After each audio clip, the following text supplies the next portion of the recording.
नमस्कार, मैं हूं प्रतीक्षा वर्मा। आप देख रहे हैं इंडिया 24/7 लाइव टीवी पर आईना सच का। आज हम एक ऐसे नाम पर करीब से नजर डालने जा रहे हैं जो हमेशा सुर्खियों में रहता है, तेज प्रताप यादव। लालू प्रसाद यादव के बेटे तेज प्रताप हमेशा से ही राष्ट्रीय जनता दल यानी आरजेडी के भीतर एक रहस्यमयी शख्सियत रहे हैं, जिन्हें अक्सर एक बागी के तौर पर देखा जाता है। लेकिन उनके हालिया बयानों से यह संभावित बदलाव का संकेत मिल रहा है, एक ऐसा बदलाव जो उनके राजनीतिक भविष्य को फिर से परिभाषित कर सकता है और शायद आरजेडी की गतिशीलता को भी प्रभावित कर सकता है। भारतीय राजनीति में गरमाई एक नई बहस। यह बहस जुड़ी है कांग्रेस नेता राहुल गांधी के उस बयान से, जिस पर अब भारतीय जनता पार्टी के नेताओं ने तीखा पलटवार किया है। मामला है अमेरिकी राष्ट्रपति डोनाल्ड ट्रंप के भारत पाकिस्तान के बीच युद्ध विराम कराने के दावे से जुड़ा, जिस पर राहुल गांधी ने कहा था कि दाल में कुछ तो काला है। इसी बयान को लेकर अब बीजेपी हमलावर हो गई है। फिर हम आपको बताएंगे, चुनाव आयोग ने उपराष्ट्रपति पद के लिए चुनाव की प्रक्रिया तैयारी शुरू कर दी है। चुनाव आयोग ने इस महत्वपूर्ण पद के लिए नोटिफिकेशन भी जारी कर दिया है, लेकिन सबसे बड़ा सवाल यही है कि केंद्र में सत्ताधारी एनडीए गठबंधन की ओर से उपराष्ट्रपति पद का उम्मीदवार कौन होगा। इस नाम को लेकर अटकलों का बाजार काफी गर्म है और इन अटकलों को और हवा दी गई है बीजेपी के राष्ट्रीय अध्यक्ष जेपी नड्डा और जेडीयू सांसद, इसके साथ केंद्रीय मंत्री रामनाथ ठाकुर की मुलाकात ने। सावन का महीना चल रहा है और देश भर में देशभक्ति की लहर अपने चरम पर है। चारों तरफ से हर हर महादेव के जयकारे गूंज रहे हैं। अब ऐसे में उत्तर प्रदेश की सियासत में कोई खास मौका हो और हंगामा ना हो, ऐसा हो सकता है क्या? तो कांवड़ियों को लेकर कुछ ऐसे बयान सामने आए हैं जिन्होंने राजनीतिक और धार्मिक हलकों में जबरदस्त बहस छेड़ दी है। इन बयानों ने ना सिर्फ धार्मिक भावनाओं को आहत किया है, बल्कि कानून व्यवस्था और राजनीतिक संरक्षण पर भी गंभीर सवाल खड़े किए हैं। तो अब बात करते हैं तेज प्रताप यादव की। काफी समय से आरजेडी के भीतर तेज प्रताप की स्थिति को लेकर एक अंतर्निहित तनाव रहा है, जबकि वह निसंदेह यादव परिवार का हिस्सा हैं।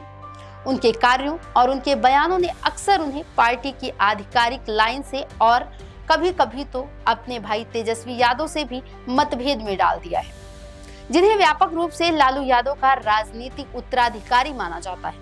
तकनीकी रूप से इस समय तेज प्रताप यादव आरजेडी से बाहर है। यह सुनकर कुछ लोगों को आश्चर्य हो सकता है उनके वंश को देखते हुए, लेकिन पिछले कार्यों, विभिन्न मुद्दों और उनकी खुली अवहेलना और स्वतंत्र निर्णय लेने की उनकी प्रवृत्ति ने ऐसी स्थिति पैदा कर दी है जहां अब उनके पास पार्टी संरचना के भीतर कोई आधिकारिक पद या ऐसा लगता है सक्रिय सदस्यता भी नहीं है। इसका मतलब है, संक्षेप में, उनकी वर्तमान में कोई पार्टी नहीं है। यह एक महत्वपूर्ण बिंदु है जिसे हम उनके हालिया बयानों में गहराई से जाने से पहले समझाएंगे आपको। चलिए आपको थोड़ा पीछे ले चलते हैं और उनके चुनावी सफर पर नजर डालते हैं। तेज प्रताप यादव ने पहली बार 2015 में बिहार विधानसभा में प्रवेश किया। उन्होंने वैशाली जिले की महुआ सीट से जीत हासिल की। यह उनका पहला चुनाव था। बिहार के सबसे प्रमुख राजनीतिक परिवारों में से एक उत्तराधिकारी के लिए यह महत्वपूर्ण क्षण था। फिर उन्होंने 2020 के चुनाव में अपनी सीट बदली। समस्तीपुर की हसनपुर सीट से सफलतापूर्वक चुनाव लड़ा। इन दोनों चुनावों में उनकी जीत ने उन्हें एक विधायक के रूप में स्थापित किया, न कि केवल लालू यादव के बेटे के रूप में। अब यहीं पर चीजें वास्तव में दिलचस्प हो जाती हैं और यहीं पर तेज प्रताप ने एक महत्वपूर्ण राजनीतिक चुनौती पेश की। उन्होंने अब स्पष्ट रूप से कहा है कि वह 2025 का बिहार विधानसभा चुनाव महुआ से लड़ेंगे। यह उनकी राजनीतिक जड़ों की सीधी वापसी है।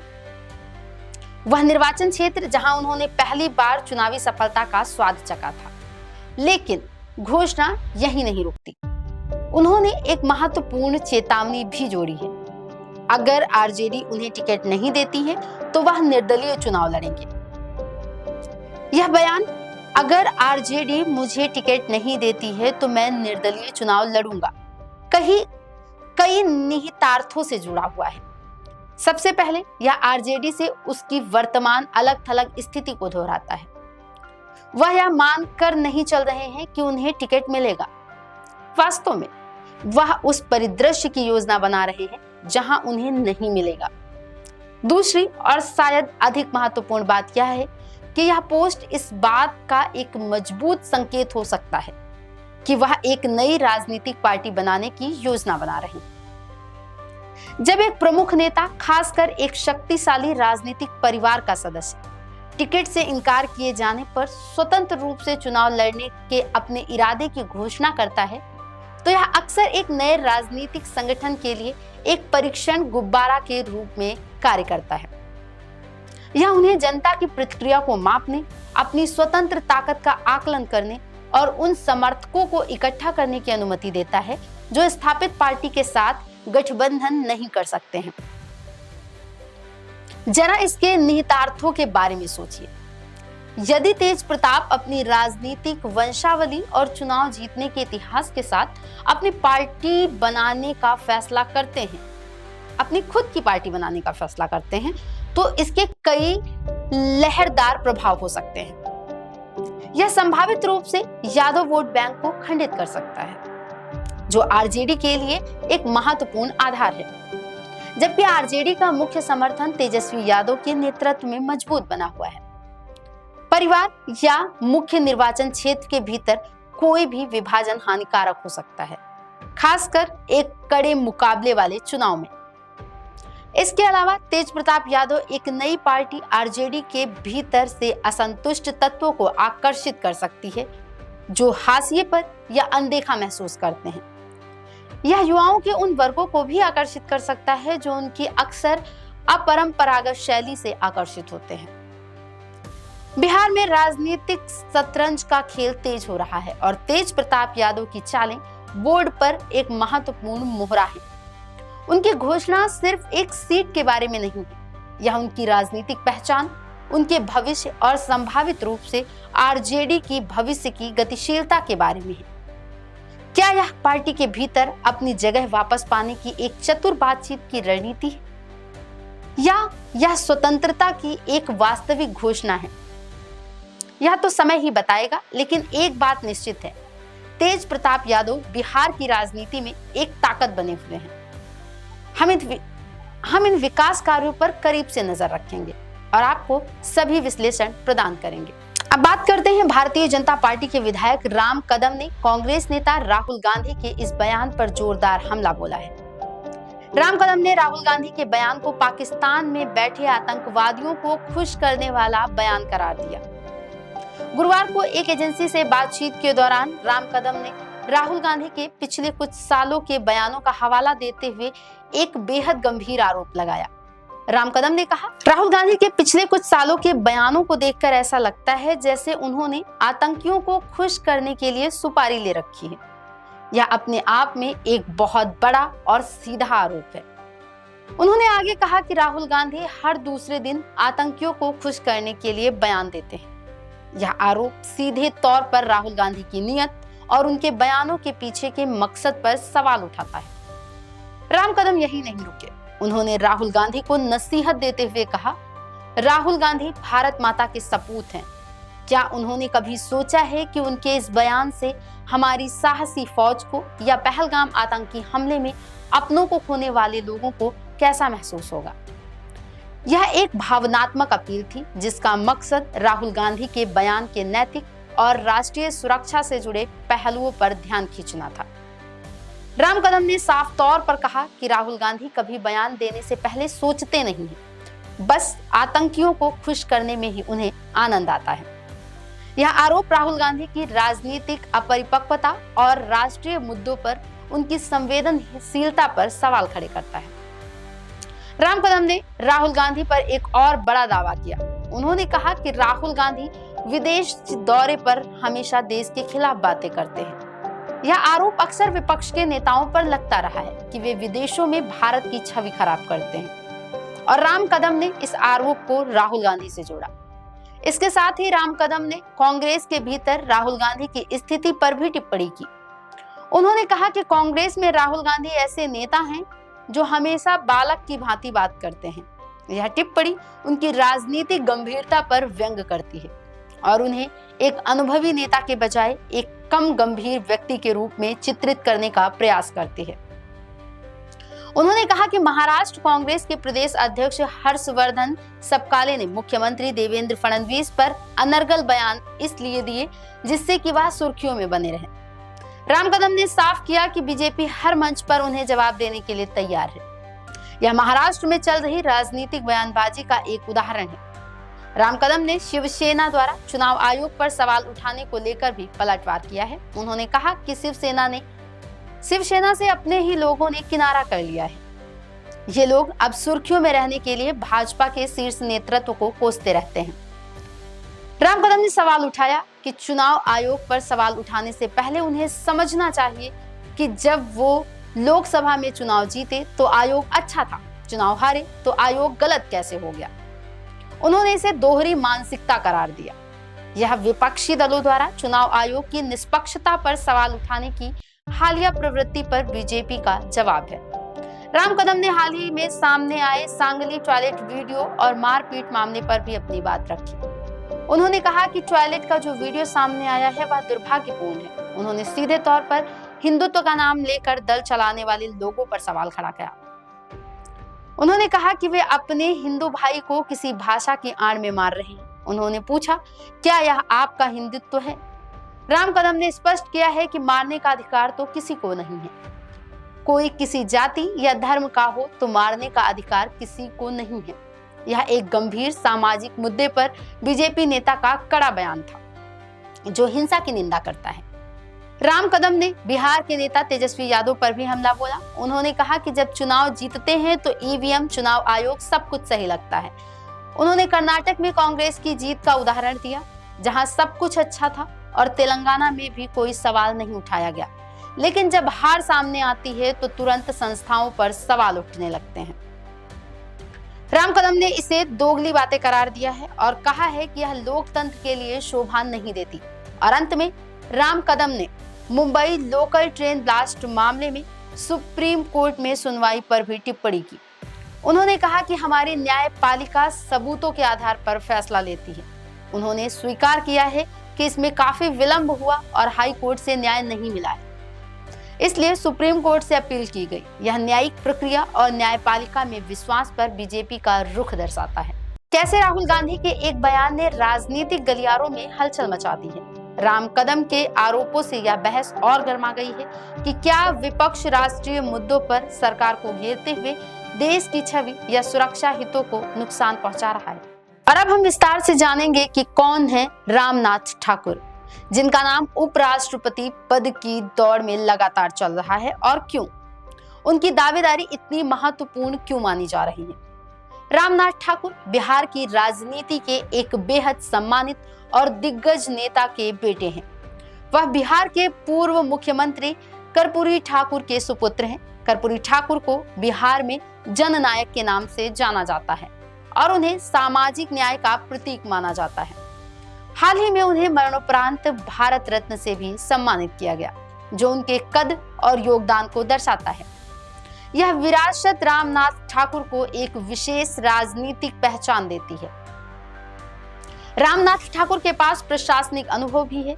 वह 2005 में नीतीश कुमार के नेतृत्व वाली एनडीए सरकार में गन्ना मंत्री बनाए गए थे। उन्होंने 2005 से 2010 तक बिहार सरकार में कैबिनेट मंत्री के रूप में काम किया है।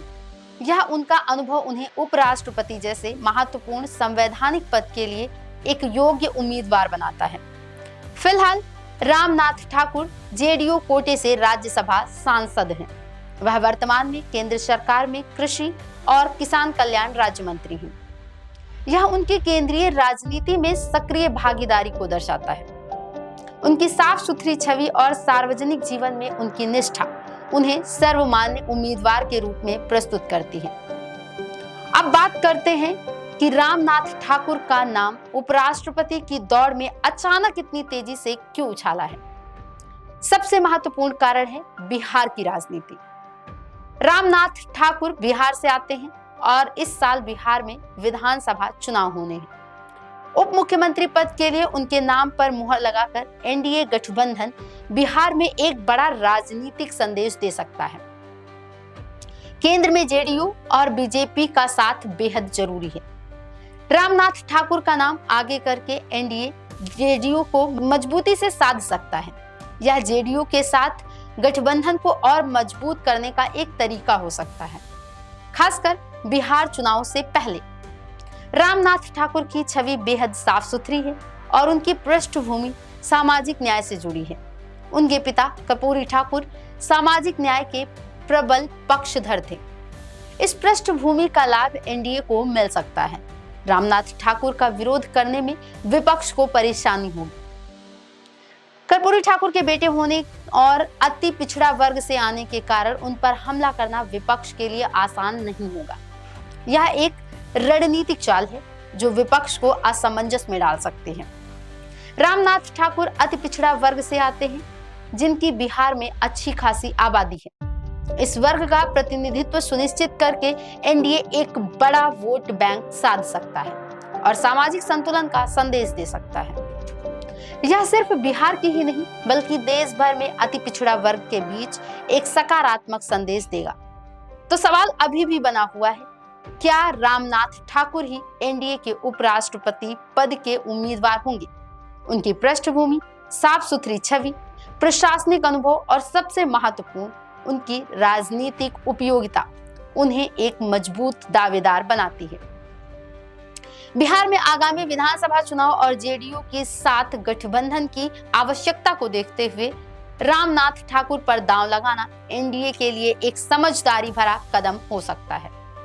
फिलहाल हमें एनडीए की आधिकारिक घोषणा का इंतजार करना होगा, लेकिन इतना तो तय है कि रामनाथ ठाकुर का नाम अब उपराष्ट्रपति पद की दौड़ में सबसे आगे चल रहा है और उनकी दावेदारी ने बिहार और राष्ट्रीय राजनीति में एक नई बहस छेड़ दी है। पूर्व मंत्री और अपनी जनता पार्टी के राष्ट्रीय अध्यक्ष स्वामी प्रसाद मौर्य, उन्होंने कांवड़ यात्रा पर बेहद तीखा हमला बोलते हुए एक सनसनीखेज बयान दिया है। स्वामी प्रसाद मौर्य ने कहा है कि कांवड़िए भक्त नहीं बल्कि सत्ता संरक्षण में पलने वाले गुंडे और माफिया हैं। यह अपने आप में एक बेहद गंभीर आरोप है जो सीधे तौर पर कांवड़ यात्रा के स्वरूप और उससे मिल रहे कथित संरक्षण पर सवाल उठाता है। उन्होंने सवाल उठाया, जब भोले बाबा शांत और सरल हैं, तो उनके भक्त हिंसक क्यों हो सकते हैं? यह प्रश्न उन घटनाओं की ओर इशारा करता है जहां कांवड़ यात्रा के दौरान कुछ अराजकता और अव्यवस्था देखने को मिलती है। स्वामी प्रसाद मौर्य यही नहीं रुके, उन्होंने इसके साथ ही दावा किया कि इन कांवड़ियों के भेष में अराजकता तो पूरे प्रदेश में कानून व्यवस्था बिगाड़ रहे हैं। उन्होंने साफ कहा है कि ये शुद्ध रूप से राजनीतिक संरक्षण में पैदा हुई भीड़ है जो शिव भक्ति की आड़ में गुंडागर्दी कर रही है। बस फिर क्या था? उनके इस बयान के बाद विश्व हिंदू रक्षा परिषद ने जोरदार विरोध शुरू कर दिया। कार्यकर्ताओं ने स्वामी प्रसाद के लखनऊ स्थित आवास पर जलाभिषेक का ऐलान कर दिया, जिससे माहौल और तनावपूर्ण हो गया और प्रशासन को मौके पर भारी पुलिस बल तैनात करना पड़ा। यह घटनाक्रम दर्शाता है कि उनके बयान का धार्मिक संगठनों पर कितना गहरा असर हुआ है। इस पूरे हंगामे और विरोध के बाद भी स्वामी प्रसाद मौर्य अपने बयान पर कायम रहे। उन्होंने एक बार फिर अपनी बात दोहराई कि मैं अपने बयान पर कायम हूँ। उन्होंने अपने बयान के समर्थन में तर्क देते हुए कहा है कि भोले बाबा के भक्त कभी सड़कें जाम नहीं करते, गाड़ियां नहीं तोड़ते, महिलाओं को चोट नहीं पहुंचाते और आम लोगों की यात्रा में बाधा नहीं बनते। उन्होंने सवालिया लहजे में कहा, अगर ये काम कांवड़िए नहीं कर रहे हैं तो फिर कौन कर रहा है? स्वामी प्रसाद मौर्य ने सीधा आरोप लगाया है कि जाहिर है ये वही लोग हैं जो भाजपा सरकार के संरक्षण में गुंडागर्दी कर रहे हैं और पूरे प्रदेश में डर का माहौल बना रहे हैं। यह बयान सीधे तौर पर भाजपा सरकार पर कानून व्यवस्था बनाए रखने में विफलता और कुछ तत्वों को कथित रूप से संरक्षण देने का आरोप लगाता है। वहीं दूसरी ओर सुल्तानपुर में एआईएमआईएम के प्रदेश अध्यक्ष शौकत अली ने भी कांवड़ यात्रा पर बेहद तीखा हमला बोला। उन्होंने अपने बयानों से एक नया विवाद खड़ा कर दिया। उन्होंने कहा कि इस यात्रा में ब्राह्मणों या अधिकारियों के बेटे नजर नहीं आते, सिर्फ गरीब और पिछड़े वर्ग के लोग ही कांवड़ उठाते हैं। यह बयान कांवड़ यात्रा के सामाजिक ढांचे पर सवाल उठाता है और उसे वर्ग विभेद से जोड़ने का प्रयास करता है।